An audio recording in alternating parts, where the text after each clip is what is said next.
you know. From time to time, I would receive feedback from the PSM or the dance captain, notes, you know. Some of those notes felt a bit nitpicky. I know my performance was solid. Well, I was always doing the show full out, so that was never an issue. But when the corrections came, I sometimes felt defensive.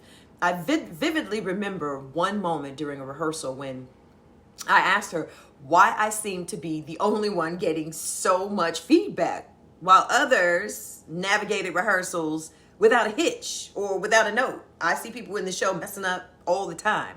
Her answer, just take the note. A small piece of advice that would later resonate deeply with me. So keep that in mind. Just take the note.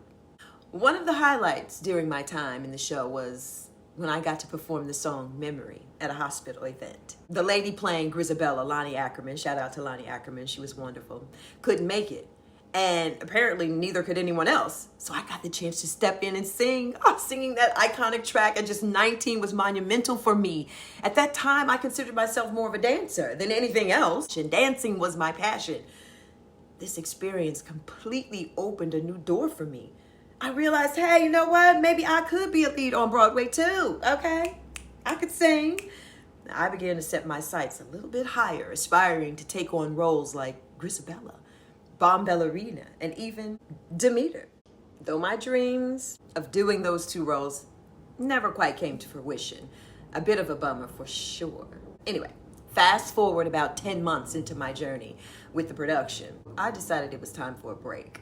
I booked my first vacation, and I was going to Los Angeles for the first time to visit a friend that I met on the cruise ship while working there.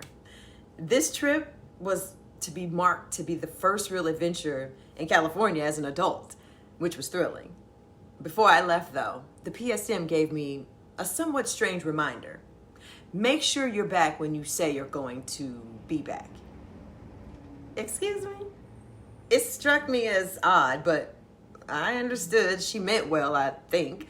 I was still new to the ins and outs of Broadway life, I think. Naturally, things didn't go as planned. I found myself stuck at the airport on my way back to New York. Panic started to set in. I hadn't written down anyone's phone numbers because, back then there were no smartphones, just payphones.